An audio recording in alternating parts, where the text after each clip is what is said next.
ఉమ్మడి అనంతపురం జిల్లాలో 3 ప్రధానమైన కోటల్లో గుత్తికోట ఒకటి. గుత్తికోటను శత్రు దుర్భేద్యమైన కోటగా పరిగణిస్తారు.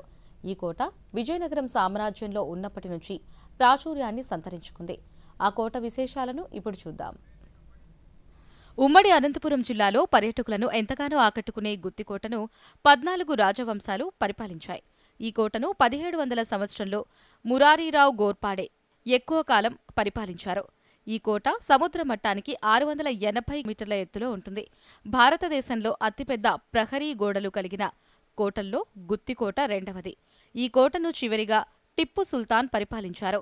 అనంతరం బ్రిటిష్ వారి ఆధీనంలోకి ఈ కోట వచ్చింది. కోట ముందు భాగంలో అలనాడు కలరాతో మృతి చెందిన యూరోపియన్ల సమాధులు మనకు కనిపిస్తాయి. ఇక్కడే ఒకప్పటి దత్తమండలాల కలెక్టర్ సర్ థామస్ మన్రో సమాధి కూడా ఉంటుంది. అలాగే కోట పైభాగానికి వెళ్తున్నప్పుడు ఒక దర్గా కనిపిస్తుంది. సంవత్సరానికి ఒక్కసారి ఇక్కడ ఒక ఉరుసు ఉత్సవం జరుగుతుంది. కాస్త ముందుకు వెళ్తే గుర్రపు నాడ ఆకారంలో గల ఒక కట్టడం కనిపిస్తుంది. దీనిని గుర్రపుశాల అని పిలుస్తారు. అలాగే అక్కడే ఒక పెద్ద బావి కూడా కనిపిస్తుంది. ఇలాంటి బావులు ఈ కోటలో 101 ఉన్నాయి. ఒకవేళ అనావృష్టి వచ్చి వర్షాలు పడకుంటే నీటి ఇబ్బందులు లేకుండా నీటి నిల్వ వ్యవస్థను కోటలో ఏర్పాటు చేశారు.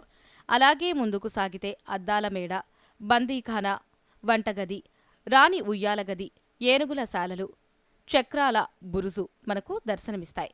ఈ కోట 965 ఎకరాలలో విస్తీర్ణంలో ఉంది. కోట ప్రహరీ గోడలో రంధ్రాలు మనకు కనిపిస్తాయి. ఇందులో ఒక రంధ్రం ద్వారా శత్రువులపై 3 మార్గాల్లో దాడి చేయొచ్చు. అలాగే కోట కిల్లా మీదకు వెళ్లి చూస్తే సుమారు 15 కిలోమీటర్ల వరకు కనిపిస్తుంది.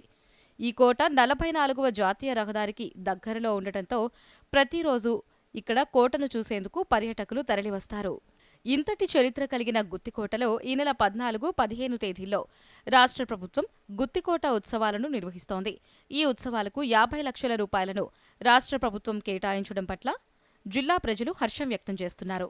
పర్యాటకులను ఆకట్టుకునే విధంగా కోట నిర్మాణం అయితేనేమి, కోటలో ఉన్నటువంటి 108 బావులైతేనేమి, 18 దుర్గాలైతేనేమి, ఇవన్నీ కూడా ఆహ్లాదకరంగా ఉన్నాయి. నిజంగా ఈ యొక్క జనరేషన్లో ఉన్నటువంటి జెన్జీ పిల్లలకి వీటిని చూపించగలిగితే ఖచ్చితంగా అప్పుడు ఎలాంటి కన్స్ట్రక్షన్స్ ఉండేవి, సామ్రాజ్యాలు ఎలాగ ఉండేటివి అనేటి ఇప్పటి తరానికి కళ్ళకు కట్టినట్టుగా కనిపిస్తాయి.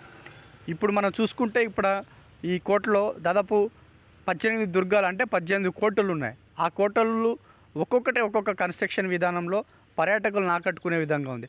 వారసత్వ సంపదను వీక్షించాలనుకునే చరిత్ర ప్రియులు, పర్యాటకులు తప్పక సందర్శించాల్సిన ప్రదేశం గుత్తికోట.